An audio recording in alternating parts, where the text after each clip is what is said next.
equals to security guarantees for Europe. And we are the contributor of security, of European security. Now about peace talks.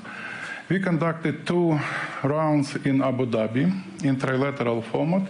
We are advancing, and we are thankful to our American friends, because without Trump, it is unrealistic to end this war. American side, or under the American leadership, we could achieve progress, but in parallel, we need to continue pressure on Russia. And we still have instruments, we must admit this leverage.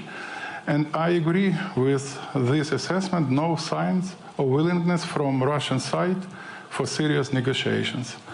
On contrary, Ukrainian side has doable proposals. So what do we have now? Americans are in the process, that's great. Personally, Trump, under personal leadership of Trump, we have a chance to speed up our peace efforts, and Ukraine is ready with our doable proposals. Of course, no peace arrangements at the cost of our territorial integrity and sovereignty, but in any case, if we are talking about 20-point plan, still we have 3 points left for the level of leaders, and we have doable proposals. So next round, we do really hope that we will not get additional historical lectures. So it's not about process. Now it's a time for action, for acts, and for concrete, decisive steps.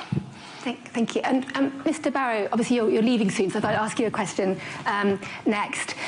You know, we obviously, the Russian narrative likes to talk up Russia's gains on the battlefield and to create this sense that Russian, you know, success is inevitable.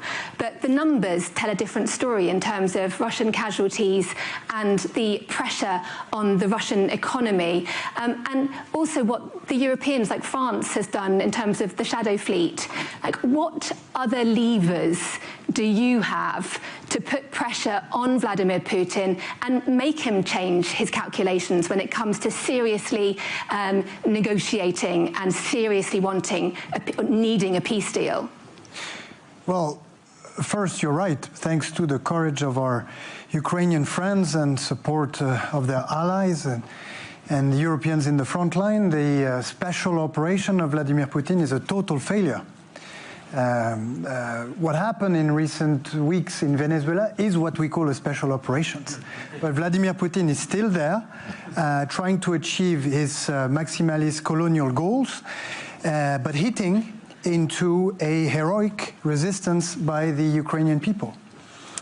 And let us differentiate Vladimir Putin from the Russian nation. Vladimir Putin is ruining the Russian nation.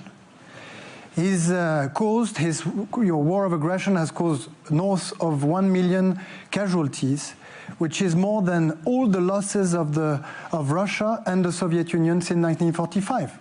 And there is now 1,000 Russian citizens dying on the front line. And in the meantime, the Russian economy is exhausted. Recession is forecast for 2026. Not only is Vladimir Putin ruining the great Russian nation, he's also taking the risk of making it exit history with a great age, you know? So what shall we do? We should stop this war, obviously, and we still have levers.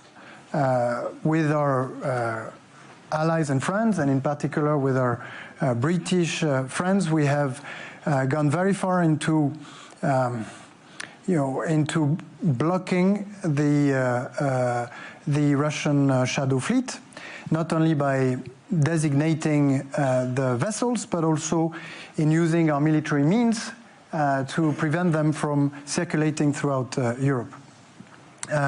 We have piled up, as far as the EU is concerned, 19 package of sanction, and on the 24th of February, the 4th anniversary of the war, a 20th sanction package will come out that will be as powerful as the 18th and the 19th, precipitating the war industry of Vladimir Putin even further down. In the meantime, we're supporting Ukraine in its heroic resistance with this 90 billion loan that is going to shelter Ukraine from any financial difficulties in the 2 years to come. But now, thinking ahead and preparing for peace, we have put together, alongside with the UK and Germany and 30 other countries, the greatest coalition of all times to prepare for security guarantees that will be deployed once ceasefire is reached, in order for no aggression to be possible in the future of Ukraine. Because security guarantees for Ukraine are security guarantees for Europe. And beside the security guarantees that have been planified for 1 year by the coalition of the willing and that are ready to be deployed through the headquarters of the multilateral force Ukraine that is based in Paris, there is no alternative and credible security guarantees. So we are putting pressure on Russia. We're supporting Ukraine. We're preparing for peace and building, for the first time in our history outside of NATO, credible and robust security guarantees that will ensure, when times comes, that the aggression can never restart. But do you realistically envisage a situation where Vladimir Putin agrees to a ceasefire deal that sees forces from NATO nations like France and the UK actually stationed in Ukraine without him having suffered significant pressure? Like, how is that realistic? Well, if you don't have the kind of security guarantees that we have put together in close relationship with our Ukrainian partners, with the regeneration of the Ukrainian army, with military capacity that will be in a second layer on the ground, in the sea and in the air, a backstop that the US have expressed readiness to take into account when they were in Paris on January 6th, and some legal commitment binding everything together, there is no security guarantee. And if there is no security guarantee for Ukraine, there is no security guarantee for Europe. So there will be more and more pressure until not only Russia accepts to cease fire along the lines that Henry mentioned, but also Russia accepting that we don't want this war to restart, and that for that we need security guarantees that have no aggressive dimension, that are only there to deter further aggression. So actually, are you saying that Russia needs to make a deal now because it's only going to get worse? That's my feeling. I think that time is playing against the Russian nation. Of course, Vladimir Putin is apparently ready to pay a very significant price, but it's to the detriment of the Russian nation. But yes, the losses are very high at the human level, but also at the economic level. And it is in the interest of the Russian people that Vladimir Putin stops right away. Ms. Cooper, we're talking obviously about security guarantees. How confident are you that with all the planning that's gone into what the UK and France, Netherlands, other allies are going to be contributing to this security, peacekeeping, multinational force, that they actually have the capacity and the capability and the willingness to be able to defend the peace against battle-hardened Russian forces who understand existential war? They've waged a war of aggression for more than a decade now. How confident are you that that Europe has the ability to hold that line, given the underfunded militaries that we are currently left with since the end of the Cold War? So let me start by just joining Jean-Noel, the tributes to Andrei, to President Zelensky and to the Ukrainian people for their huge courage and resilience in the face of 4 years of Russian aggression. And if ever there was evidence of the imbalance in the approach that's been taken now, you've seen Ukraine's commitment to peace, to the huge amount of work that has been underway with the US, but actually what we've seen from Putin is continued escalation of war. And what we've seen is the targeting of civilians and the targeting of energy infrastructure over the last few weeks, trying to plunge Ukrainian people into darkness and into cold at the worst of winter. That's families with small children, that is elderly people, as a result of Putin's targeting. And yet what we have seen is the most incredible resilience from Ukraine. And I would say I think that Putin at every stage has underestimated Ukraine and the Ukrainian people, and also underestimated the resolve of Ukraine's friends, because we know that Ukraine's security is our security. The reason that we have all been there with the support for the military support throughout the last few years, but also support for things like the energy infrastructure, is because we know that this is a threat not just to Ukraine's future, but to the future of Europe, to the future of all of us. And it's good to be sitting here with Jean-Noel, because obviously the work that Keir Starmer and President Macron have done as part of leading the coalition of the willing has been about showing you have 39 countries coming together with President Zelensky, with President Macron and Prime Minister Starmer to come together around that Paris Declaration. And I think that was a very strong commitment to the security of Ukraine and to security guarantees. Now, yes, there is an issue right across Europe that we are stepping up. We know that right across Europe we need to invest more in defence. That is the commitment we have made in the UK. That is the commitment that countries right across Europe have made. But alongside that additional investment, which is about our long-term future, even with peace, the peace that we want to see in Ukraine, there is still a long-term issue about needing to make sure that Europe can increase its defence and its resilience as well, and all of us are part of that. But I would say, just in terms of the security guarantees, the whole point about the multi-layered security guarantees that everyone has been involved in drawing up, that where there has been extensive military planning still, is all about ensuring that layered commitment to the ceasefire and monitoring, to the support for Ukraine's armed forces, to the multilateral force Ukraine that UK and France have both committed to supporting, and other countries have said they want to support as well, as part of this wider security guarantees, and then this binding commitment if Russia attacks again. The reason this is so important is because I don't think you can get to peace without that, because you need that Ukraine needs the security of knowing that this is not just a pause for Putin to rearm and then come again, because that does not deliver a just and lasting peace. It does not deliver security for anyone. So therefore we need, in order to get to the peace agreement in the first place, we need that. But the other thing we need is the much greater pressure on Putin and on the Russian regime as well, because I think you said it, Deborah, earlier on, that the evidence, I'm hugely sceptical that President Putin is committed to peace.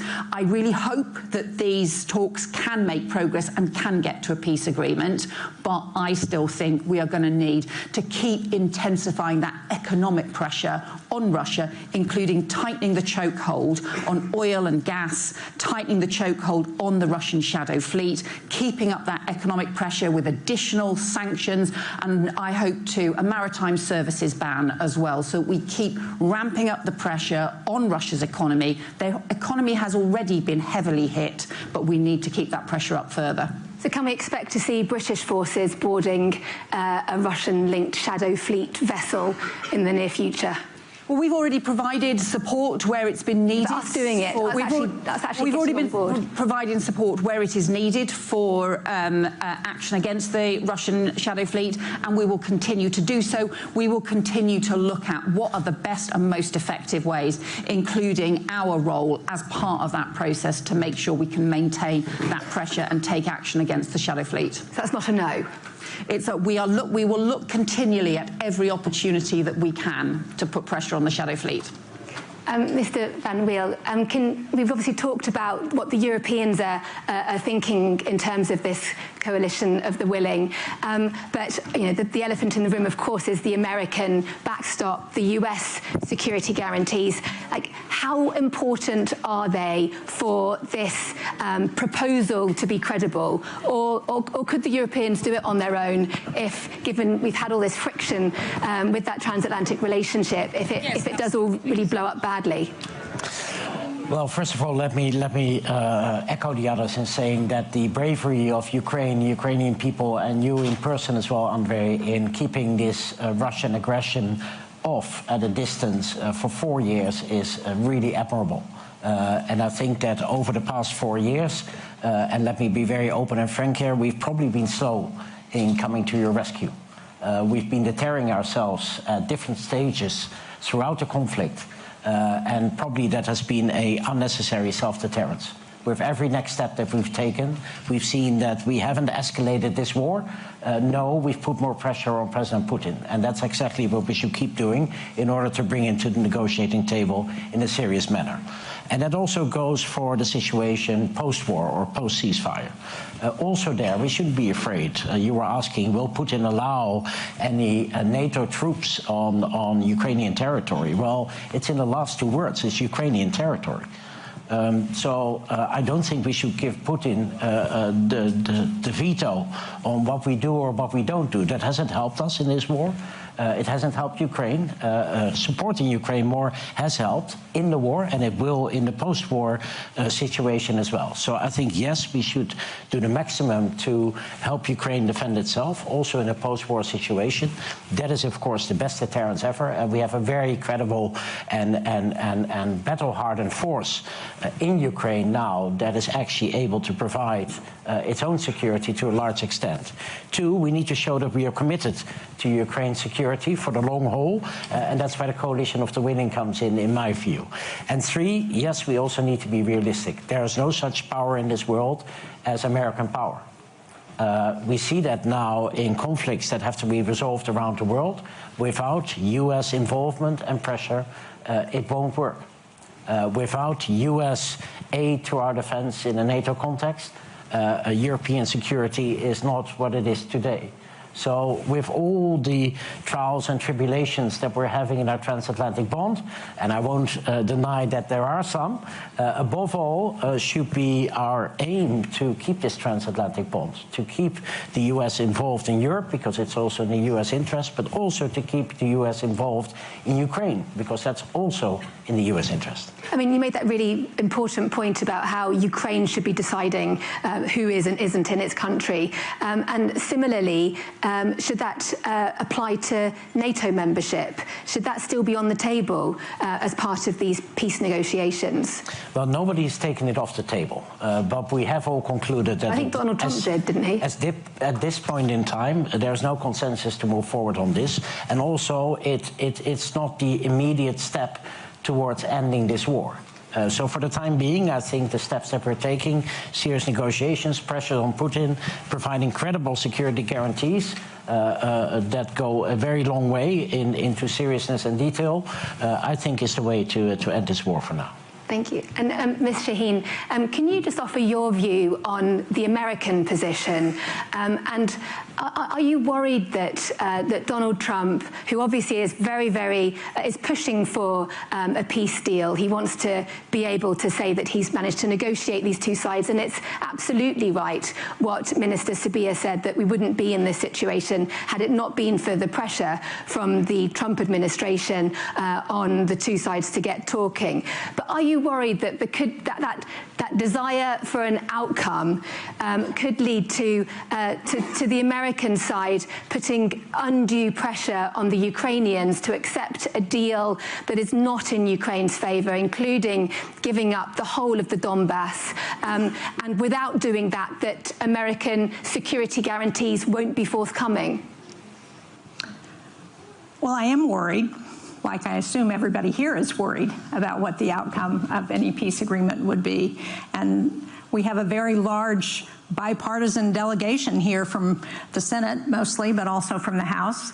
We're having this little funding issue in the U.S., which you may be following, that's keeping many of our House members away. But we are here because we support Ukraine. I would echo, as I'm sure everyone would, all of the comments of the panelists here about the importance of what Ukraine has done, not just for Ukraine, but for Europe, for democracies around the world. And I want to make sure that whatever outcome happens, it's one that Ukrainians are comfortable with, and one that ensures that Vladimir Putin and Russia are not going to reinvade Ukraine or any other NATO country or any other European country for that matter. And I think I applaud Donald Trump for, and I'm not a member of his party, but I applaud the effort to get the parties to the table. But the United States and this Trump administration should have put much more pressure, should be putting more pressure on Vladimir Putin. We have legislation in the Senate with 85 co-sponsors that would put severe secondary sanctions on those countries that do business with Russia. We need to pass that. We need to ensure that there is a price to pay for supporting Russia's war machine. I serve as the top Democrat on the Senate Foreign Relations Committee. We've passed out in recent weeks 4 pieces of legislation that should send a message to Russia about how elected officials in the United States are feeling. One would designate Russia a state sponsor of terrorism for its kidnapping of Ukrainian children. Should never be allowed in the free world to say that that's acceptable, and Russia needs to pay a price for that. It would sanction Chinese companies that are supporting Russia's war machine. It would allow us in the United States to use the seized assets from Russia to support Ukraine. And Congress has just passed an appropriations bill that provides $400 million in funding that was not requested by the Trump administration, but that Congress put in because we thought it was important, and significant funding for continued intelligence efforts, intelligence sharing with Ukraine. So the support is there in the United States. We need to make sure it continues. And as you pointed out so well, it's, as did everyone, this is not just about European security. This is about America's security. And we know that the person who is watching as closely as Vladimir Putin what happens in Ukraine is President Xi in China. And if he thinks that the West is going to walk away from Ukraine, he is absolutely sure we're going to walk away from Taiwan, and we're not going to defend the Indo-Pacific. And meeting with officials from the Indo-Pacific about their concerns, they are very real.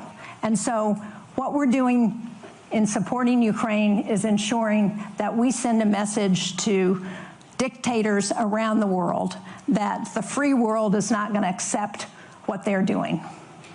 This is my last question before I open up the floor, so get thinking about the questions you'd like to ask. And just one more time for Mr. Sabiha. Your defence minister at the NATO meeting, well, it was the Ukraine contact group meeting after the NATO meeting in Brussels yesterday, he talked, well, I asked him about the impact of that decision by Elon Musk and his Starlink company to switch off those Starlink systems that the Russians have been using on Ukrainian territory to attack attack Ukraine, and he sort of signalled that what effect that was having on Russian operations, and he signalled it was having a pretty significant effect, and that Ukraine has more asymmetric tricks up its sleeves.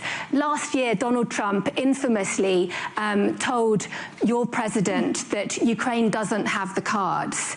Do you think now, actually, Ukraine is increasingly having a pretty healthy stack of cards, and actually you could be changing Donald Trump's impression of Ukraine's chances, and that could change the whole dynamic when it comes to this negotiation process? I can't demonstrate you cards because I didn't take them with me, but we definitely have realistic arguments and really very effective arguments. But let me also react on your question regarding security guarantees. What is important? Legal nature of future security guarantees, strength of security guarantees, and sequencing. So if we are talking about legal nature of security guarantees, we got confirmation from American side that they are ready to ratify them in the Congress. That's fundamental for us, and probably we have almost ready draft of bilateral security guarantees, not assurances, first time ever in our history. So that's the first element, obligatory binding security guarantees. Also, if we are talking about multilateral format, in the format of coalition of willing. Second point, boots on the ground. Yes, American side told us directly that they are not ready to deploy troops on the ground, and we understand this. They have another means how to support us or how to provide security to us. But boots on the ground with American backstop, that's also fundamental second element of future security architecture. Personally, I do not believe in any effective security architecture in Europe without American backstop. And after these talks in Abu Dhabi, we have more clarity. What does it mean, American backstop? What does it mean? I will explain later. Third point, our EU membership.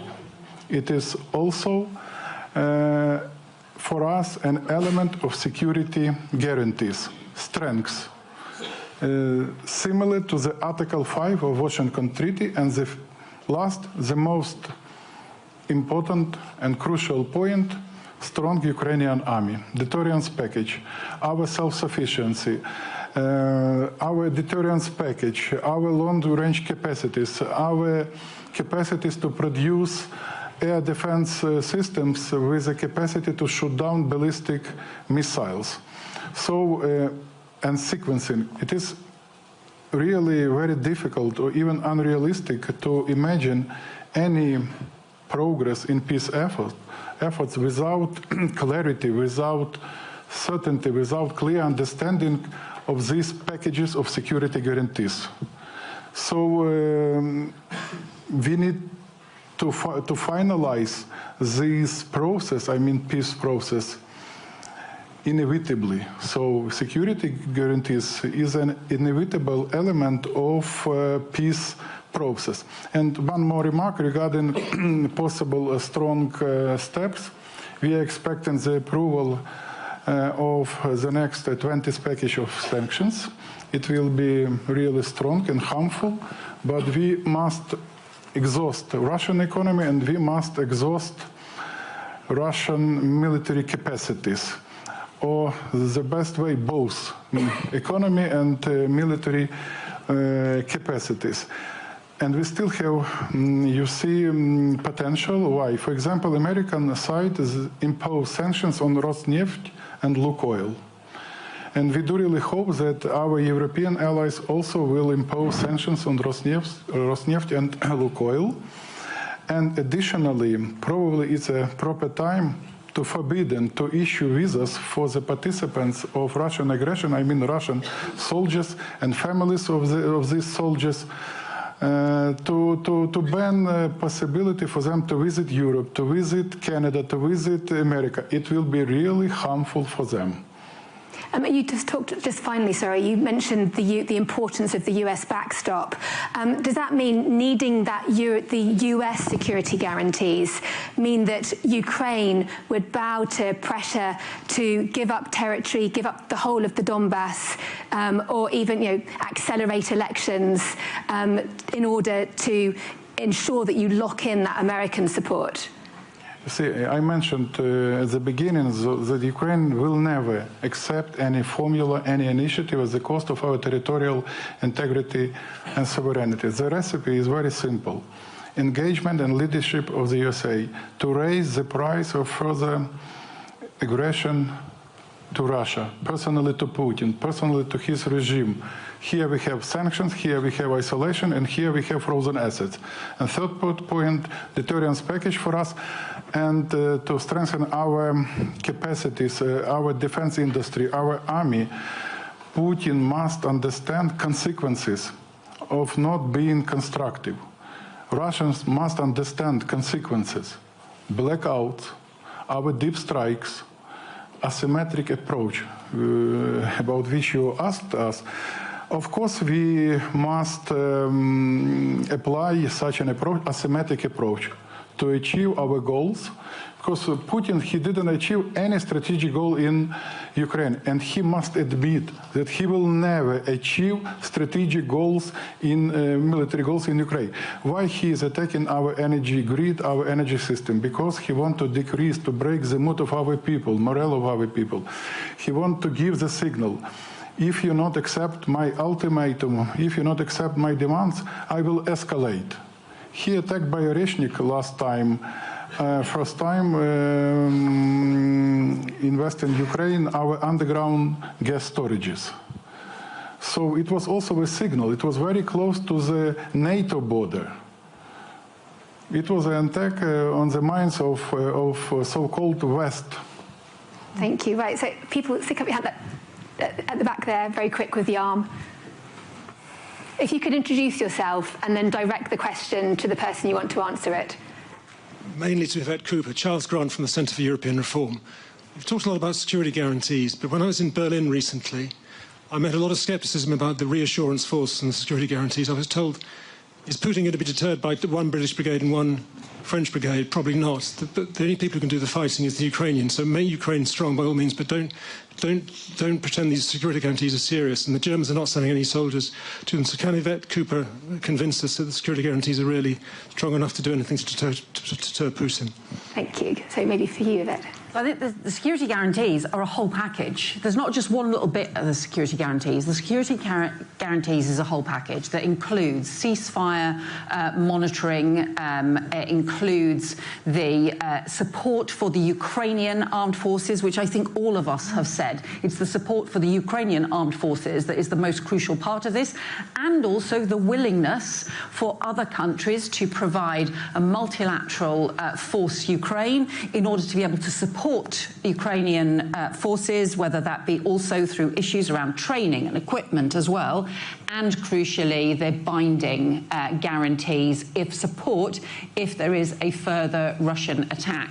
So all of these things together, it's what European countries as part of the coalition of the willing have been talking to the US about. It's what SACEUR has been involved in discussions, military planning as well. Of course, it is a package of different dimensions, but I think the importance of it is also what it says about the broad-based commitment to continuing to support Ukraine. It'll only work if it's also balanced with that continued economic pressure, the continued international economic pressure as well. But it shows, I think, the extent of the security commitment to keep supporting Ukraine.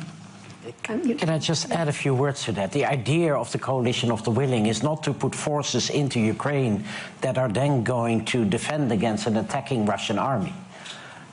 So it's not about dimensions of forces necessarily that have to provide the credibility of security guarantees. The idea is that we have a ceasefire, that we have an arrangement about monitoring this ceasefire, monitoring any troop builds up. At the same time, we do all the efforts that Secretary Cooper just mentioned. So it's more than a numbers game involved in the whole comprehensive package of these security guarantees. And you have to wonder, I remember, as I'm sure everyone here does, when Russia invaded Crimea. And there were calls in Congress for long-range weapons. There were calls in Ukraine and among some in Europe to give Ukraine the help it needed at that time. And for whatever reasons, the parties decided not to do that. And so now we're here again. And so I think in order to actually get a peace deal, there have to be security guarantees that everybody is comfortable with. Otherwise, we're going to be here again in 5 or 10 years, and Russia's going to be invading again. If not the rest of Ukraine, whatever the peace deal has, a NATO country, the Baltics, Poland, I don't know where, but that's the concern. Thank you. We're going to run over a little bit because we started late. The lady there.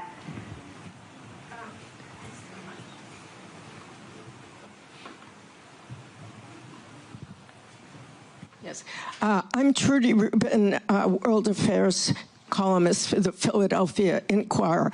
Mr. Sabiha, Minister Sabiha, do you have confidence in security guarantees that don't have European boots on the ground?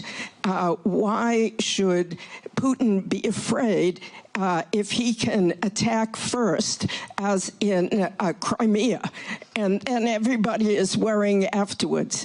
And would there have to be enough troops so that it wouldn't just be like a small presence like at Srebrenica? Thank you. Thanks a lot for this question. Probably I mentioned earlier that boots on the ground is an essential part of future security guarantees, also because of business opportunities. If we have boots on the ground, it's also a deterrence and also a guarantee for future investors, and it's also an element of encouraging them to invest in Ukraine. So we have also confirmation from some European capitals, and not only European capitals, regarding their readiness to deploy troops on the ground. Yes, probably they will be not close to the front line. Yes, it will be after the ceasefire. That's true. I don't know if we are talking about the mandate of peacekeepers or peace monitoring group. I don't know, because it is still in the process. But we need this presence in Ukraine. Also in future, Ukraine is ready to deploy its military forces in another geographies. The gentleman there, and if we could take the lady here as well, just to accelerate the process. Yes, thank you so much. Bob Dane from the Klingendahl Institute from the Netherlands. I've had the pleasure or problem to have to monitor Russian compliance with ceasefires before, both in Georgia and in Ukraine. And if there's a couple of things we know is that, one, Russia generally doesn't act in good faith. Second, it's very comfortable in the gray zone, very good at provocations and causing a lot of confusion. And third, once there is a ceasefire, the parties that negotiated it tend to want it to hold, even if there's evidence to the contrary. We also know that this is one of the longest front lines in history, over 1,000 kilometers. Complex terrain, urban terrain, forests. Question, please. The Americans will monitor it. How will you govern that ceasefire if there is violations? How will you get that data? And if it's only the Americans that have it, how will the Europeans act on it? Thank you. Thank you. And the lady here? Thank you so much. From the Ukrainian Europe Center. We hear some voices in the European Union, in Europe right now, to re-establish or relaunch a dialogue with Russia. So what is the reason for that? Is that the fear that the US has its own channel of communication with Russia and Kremlin, and maybe it's finally the time to provide Ukraine with long-range capabilities, which is crucial for security guarantees for Ukraine?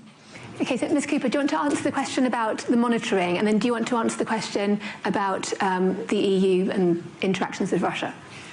So look, crucially, obviously there has to be effective effective monitoring and compliance. You're right to say that we have experience in previous conflicts of violations, but it's exactly because of the violations that you have to have an effective ceasefire monitoring process that is drawn up as part of the security guarantees. And I think it's hugely important that the US is so committed to that process as part of the wider security guarantees. I suppose the thing that I would add to the reflections on this is we are also very well aware, I think, right across Europe, that the aggression from Russia is not going away, and that this is taking many different forms now. There are many different kinds of hybrid threats, of cyber threats, of the sort of the misinformation and election manipulation threats, sabotage threats, the different kinds of threats that we are seeing. So we know that that is not going away across Europe, whatever the next steps are in terms of the peace process for Ukraine, and that remains the case for Ukraine as well. And that is why I think for all of our countries, and is something that we discuss also as part of the NATO alliance as well, is taking ever more seriously the kinds of hybrid and cyber threats and so on we face, and recognising that alongside the defence and military capabilities that we need to continue to invest more in, what we also need to do is to strengthen our response to hybrid threats and challenges as well. Can I add one thing to your list of hybrid threats? And that's disinformation, because we're seeing huge examples of that in the United States. I know we're seeing them in other places around the world, and we don't have an adequate response to how to address those. And it's very challenging. And do you want to ask about the question about Russia and sort of the European nations maybe thinking about reconnecting with Russia? So in the end, Russia will remain in the current location where it is, and that's very close to Europe. So I'm not saying that we will not have any connections to Russia indefinitely. We have chosen, after the full-scale invasion, to cut our ties because there was no sense in talking to Russia at that point in time, and I believe there still is no sense in talking to Russia at this point in time. At this moment, I think the worst we can do is to provide President Putin with an alternative route to the route that we all want him to take, which is to come to the negotiating table under maximum pressure from the US. And I fully agree with the senator that we have to applaud President Trump in bringing about the talks that are now ongoing. Let's not offer Putin any off-ramps, any alternatives, any ways to weasel out of the pressure that he's certainly feeling. Let's increase the pressure, stay united as we have done over the past 4 years. And on that note, let me apologize for running off now for joining a meeting with President Zelensky. No problem at all. Yeah, I was saying we've run over. But thank you ever so much. If you could give my panel a round of applause, please. Thank you.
and your own congressman from right here in the district, a really great guy. He's a real leader, too. Richard Hudson. Where are they? Where are they all? Look at them. They're all dressed up. They have to be nice to you because without your vote, forget it. They're out of commission, right, fellas? But what a good job. And Richard, this is your area. Congratulations. He's always bugging me for more money for Fort Bragg. I said, Richard, get off my back. And we're going to do that. You know, they're talking about a big compound, right? And we're going to get that done. We're going to get it done for you. Now, if the Democrats get in, it's not going to happen. I guarantee you that. But we're going to get that done. That's your number one priority, I think. Richard Hudson. So you have another man who is running for the Senate, who is phenomenal. The only thing is he's not as well known. He was behind the scenes. He was the head of my 3 campaigns. I won all 3 times here by a lot. It wasn't even close. And he was responsible, along with Laura Trump. Laura is fantastic, born here and loves the area, but they work together. But Michael Watley, if he's here, I don't know. Michael, will you come here for a second, please? He's running for the Senate. And if he gets in, you're going to be taken care of. If he doesn't get in, we're going to be stripping the military like they always do, the Democrats. This is a man who was the head of North Carolina. So he did so well that I said, who is that guy that did so well? Because when it came time to picking the head of the Republican Party, I picked him. And you saw what happened in the last election. We won in a landslide. We won every swing state, all 7 swing states. We won by millions of votes, the popular vote. You know, the first time I won, but they say I didn't win the popular vote. You know I did. I won it by a lot, but they say I didn't. So every time they'd introduce Donald Trump, who didn't win the popular vote, but he, you know, whatever. I said, I don't ever want that to happen again. But we did. We won everything. And this is a man that was in charge of this state. He did so well here. There was nobody else that I even considered to run the RNC. That's the whole country. And we had a big victory just recently that you know very well, a victory like they've never seen. So I'd just like you to say a couple of words, Michael. Congratulations. Thank you. Good to see you. In 2015, Donald Trump came down an escalator and said that he was going to make America great, that he was going to protect our country, that he was going to make sure that our men and women in uniform had what they needed to protect our interests and our allies around the world. And North Carolina stood up and said, that's our guy. And in his term in office and in this term in office, there has never been a president who has fought for Fort Bragg, who has fought for the men and women in uniform in North Carolina, as well as our veterans, more and harder and better than Donald J. Trump, our 45th and 47th President of the United States of America. I am thrilled that he has asked me to run for Senate in North Carolina and is giving me an opportunity to represent you and to fight for you and every other base that we have in this great state to protect our interests, to make sure that America and our allies are going to be protected. Because the highest, most important function for any government is to keep its communities and its citizens safe. And we have the best president right now to do that. And I am honored to be with him today. Thank you. Thank you, Michael. Thank you. And the word is he's doing really well. But when I heard they were taking the name Fort Bragg off, I said, no. They're kidding. They're not gonna do. They did. They took the name off. We got it back very quickly. But they took it off. And if we don't win the midterms, they'll take it off again. They'll take it off again. You can't let that happen. And this man is exceptional, I'll tell you right now. So with the help of everyone in this room, America is the strongest military on the face of the earth. We rebuilt it. We really did. We rebuilt it in my first term. We had a great first term. We had the best economy in history, but this is blowing it away. But we had a great economy in the first term. We did everything, but we really created a tremendous military. Now, some of it was given away, actually a lot, but small compared to what we did to Afghanistan. You remember that, where they left all the military equipment behind? We wouldn't have left anything. We would get out with dignity and strength, respect. We looked like we were running. We don't run from anybody. That was a Biden embarrassment. What a terrible president. But we came back and we already have rebuilt our military to stronger than it was even then. And we don't leave equipment behind. We don't leave jets behind. I said, why do you leave those jets behind? Sir, I thought it was cheaper to leave it behind. You know, $150 million plane. All they had to do is put a little jet fuel in there and fly it to wherever they want to fly it. These people were the worst. We can't let it happen again. Our military, if the Democrats get in, will be severely misserved. But we rebuilt it in my first term, and now we're making it stronger and bigger and better than ever before. The recruiting is through the roof. You know that after years of recruiting shortfalls, as an example, new enlistments have soared to record highs. We had, a year and a half ago, nobody wanted to join the military. They didn't want to join the Army. You know that. It was like terrible. They didn't want to join the Army, the Navy, the Air Force, the Marines, the Coast Guard, or my beloved, how about that, Space Force. Do we like Space Force? It's turning out to be very important. But they tried to end that, and actually the military refused to allow that to happen. But you couldn't get people to join. And as soon as we won the election, that election took place on November 5th. From November 5th on, it was like a miracle. Now we have waiting lists for every branch of the military, waiting lists of people to get in. In other words, your jobs are wanted by everybody. And isn't that a better feeling? I'm looking at the smiling faces. We've got a lot of smiling faces. You should be smiling. Last year, the Navy and Air Force and Space Force all surpassed their recruiting goals by 5 months early, and the numbers are through the roof. In fact, it'd be a very good time to expand. You know, it's a good time to expand.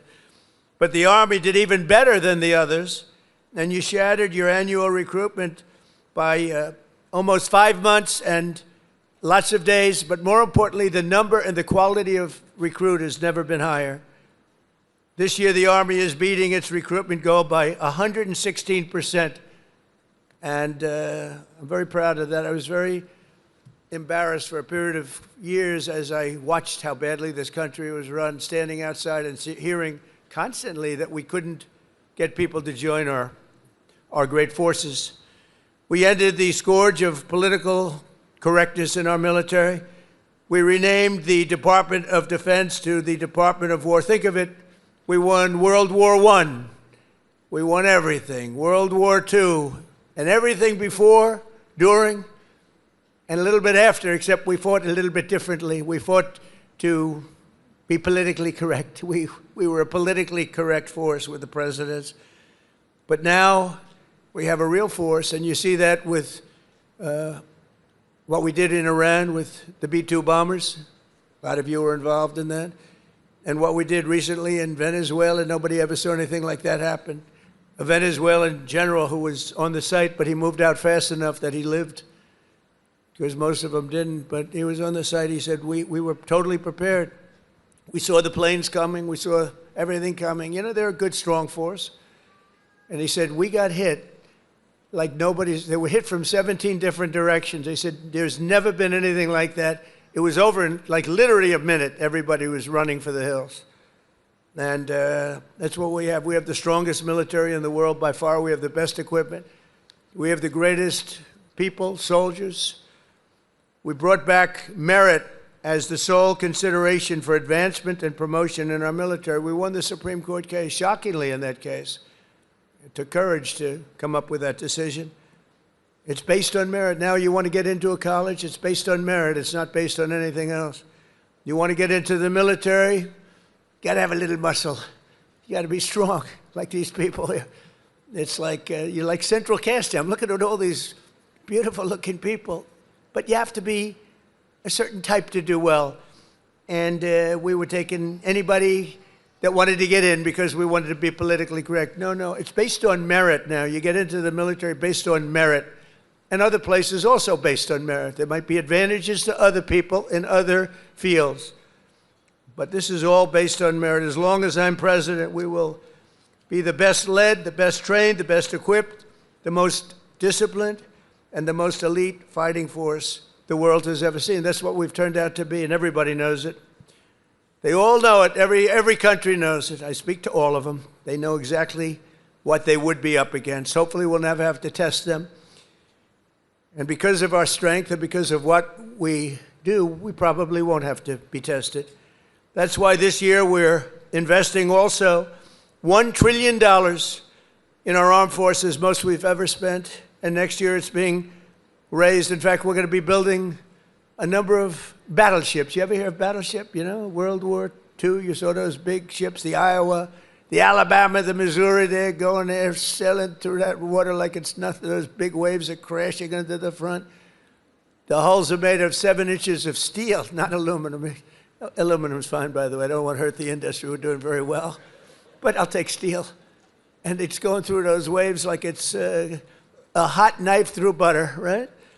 And it was incredible. It was a great thing. It was a great act of beauty when you looked at that, the scenes. Victory at Sea. I don't know if has anyone ever seen Victory at Sea? Probably the ones that have would have joined the armed forces when you have, but Victory at Sea.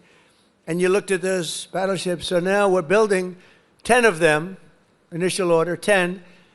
And I said, what about reinstating the old ships? We have some of them in dry dock. Some of them are museums right now, like the Iowas and Rancho Palos Verdes in California. You have a couple of them, and they're still very powerful looking to me. So I said, what about bringing them back? They said, sir, it would be no good. Why do you say that?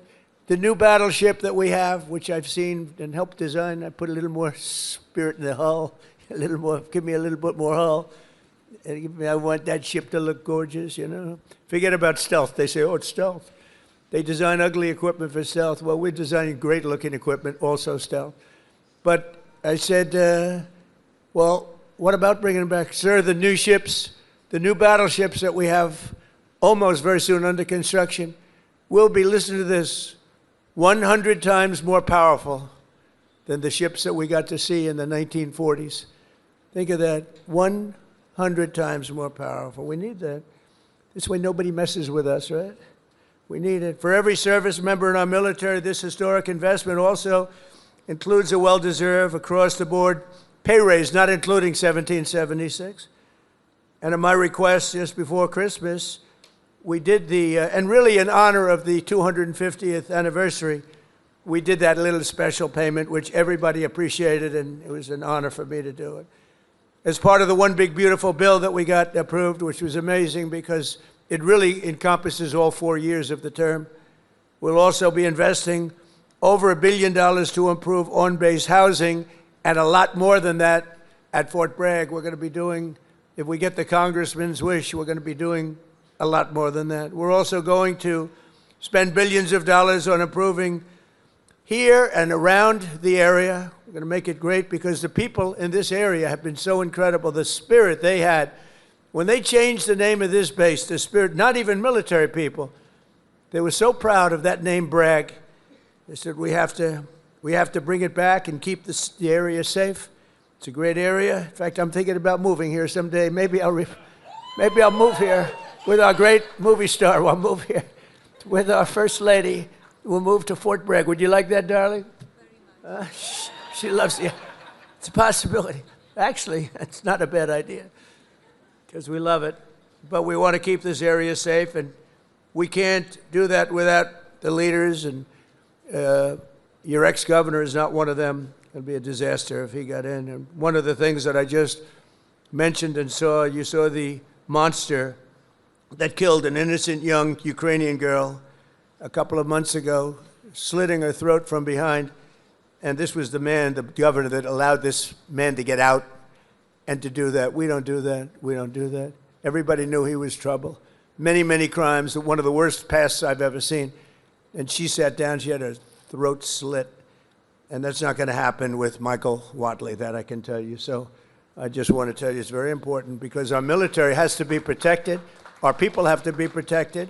And they will decimate our military. Every time you come in as a Republican, and a lot of Republicans, they come in, they don't do anything about it. I do beyond what anyone's ever done, not even close. To give you all of the equipment you need, we're also purchasing 30 new and modified Abrams tanks. Still the best tank, right? Still? It was named in honor of Stacey Abrams. Only a few very political people would understand that. Congratulations. Thank you very much for a great name, Stacey. But brand new Abrams tanks, 48 new Black Hawk Chinook and King Stallion helicopters, the best in the world, the latest equipment, and 86 armored multi-purpose fighting vehicles, all of the things that you've been wanting to get, all brand new. And we're going to be reviving our strength. We're going to be doing many other things that nobody thought was even possible. And we're actually using that strength to defend the core and vital interests of the United States, and very simply put, America first. You know, it's all about America first. We were putting America last. These people that were running our country were putting us last. We're now America first. And we'll help other countries. We have a very good relationship with NATO, but NATO took advantage of us for many years.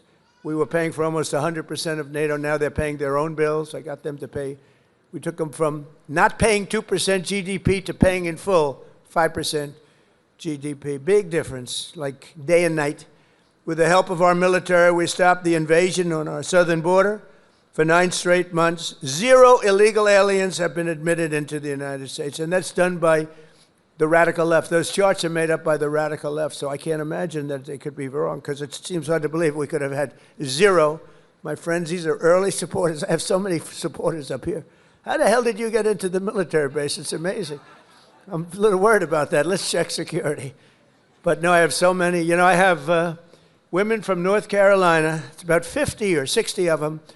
And they followed me all over the place. Where are they? Here, they got to be here. Oh, yeah, there they are. They're great. Oh, there they are. There are sometimes 50. And I don't know what the hell's going on with their husband, because they're, you know, traveling to California. They're all over the place. But they've gone to almost 200 rallies. And it's so great.